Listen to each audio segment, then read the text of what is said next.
It's the waiting bride cries, waiting bride cries. You can see my shirt. Hi, it's me again. I should have like an interesting intro for these kind of videos. If it's the waiting bride cries, it was a song. It'd be really cool. Would I? Should I have an intro like that? I don't know, maybe I'm just thinking out loud. But I think it's timely that I'm wearing this shirt. I actually didn't, I was thinking of wearing this shirt, but I didn't know what I was gonna record with this shirt until I checked what I'm supposed to record with this shirt. And I was like, waiting in the chair. Title sounds interesting because I think it's quite an interesting concept. I picked up the concept from, what concept? I picked up the whole waiting in the chair thing from one of Priscilla Shire's sermons. She was talking about her niece, right? And you know what? Just pause for a second. For some reason, I'm actually out of breath just by that little dancing and singing Waiting by the Press. That's weird. So let me catch my breath. So anyway, I picked it up from Priscilla Shire's sermon where she was talking about how her niece, like every time her niece needs to get food, she gets so restless. I don't know what you call those seats babies sit on when they're supposed to eat. I've forgotten what they're called. I'll probably just look it up. But you know, they kind of like sit with the child on it, and then the eating top is like over here. So the eating chair, whatever it's called, right? So they put the baby in and then they lock it, and then the baby has to stay there, and then they put the food, and then the baby takes the food from there. So she was saying that her niece is always so restless when she's put into that chair, and she has to keep telling the niece, no, wait, I'm gonna give you the food. I need you to settle down so that you're not like moving everything everywhere, because if you keep acting like that and I put the food there, you're going to spill it all over the place, you know.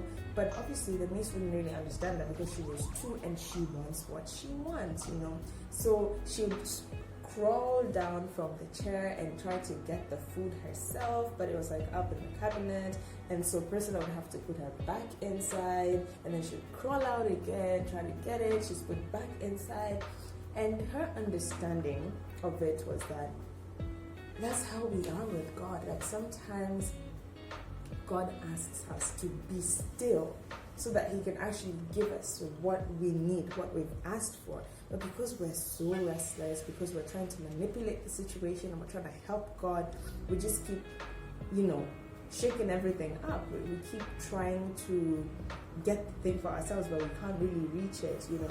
And that was a point of reflection for me, because I felt like I do the same thing.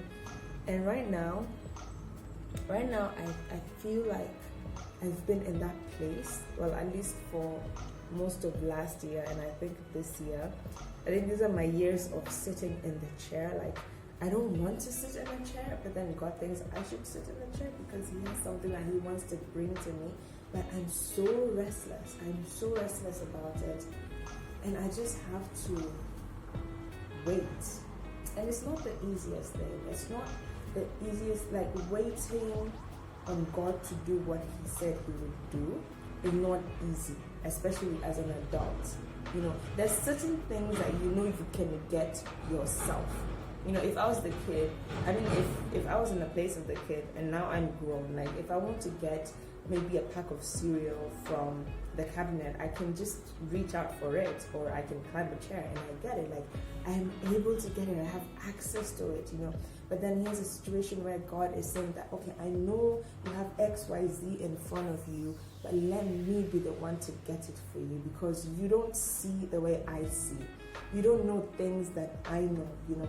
And you really have to trust as an adult that you are, that God is going to do what He said He was going to do.